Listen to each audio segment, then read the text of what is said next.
So Nelson, part of the reason we came down here this night is to talk to people about the significance of it for them. I mean, especially after, what are we, almost 10 months after the hurricane? 10 months. I know it's part party, part, kind of resetting and washing away the year. How are you thinking about all this? I think we're recuperating. It's been a slow process, a long process. There's still people without electricity. Still people washing clothes by hand. A lot of people were left without jobs because of all the businesses that shut down.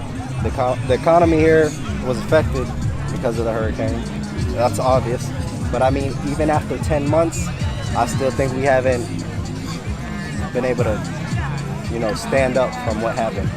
And here we are now in June, and hurricane season is approaching again, and we're still not prepared. We're still not recovered.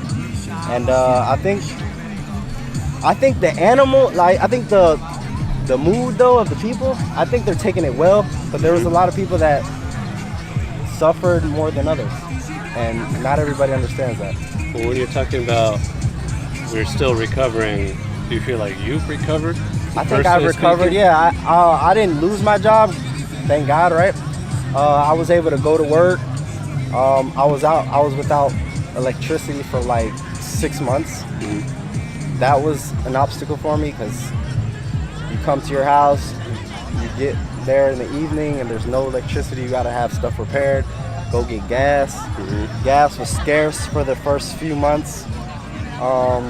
You'd have to wait in line hours to get gas the first few months, maybe the first 60 days. Some people are saying it's dangerous also, in terms of, sometimes in disasters, you see the best of people, you can also sometimes see the worst of people a little bit. I didn't really, where I live at, it's kind of a rough neighborhood, but during those hard days, the first 30 days, the first 60 days, I think the people turned it down a little bit. Like, I didn't see much sirens, or you didn't hear much about violence going on in the news.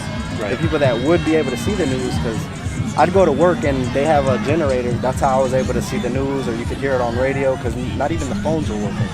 No internet. But the violence, I think it turned down. Like, it wasn't really like at its peak, or it wasn't really, people were trying to that's what we've been hearing from survive, but they weren't really hurting others, or it wasn't that much crime.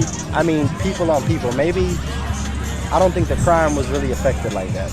And so, as we were saying, call it dangerous. 10 months later, hurricane season starting up again. We're doing, and speaking to people down here, the reason we came down here is to help kind of amplify those voices back on mainland United States and beyond that as well.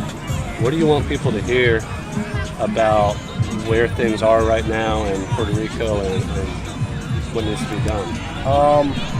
I think that we still need a little bit more help, a lot more help, because there's still counties or pueblos, they're called towns, without electricity. It's been 10 months. There's been help from the United States, and the light's still not on. I think that's ridiculous. Like, the island's this big. It's 100 by 30 miles. I think that 10 months is ample time for them to be able to restore the light, but yet they haven't. Why do you think that is? I think it's politics.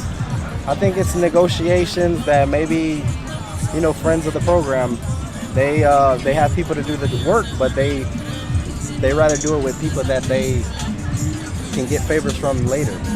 You're talking about in terms of actually people on the ground doing some of this work. They're helping I'm talking about people on the ground and contracts, and people trying to take advantage of the situation, money-wise, not trying to solve the problem, but yet figure out how they can profit from it in the best way. That's what I feel. Thank you so much for talking to us. We really appreciate it. I thank you. Puerto Rico.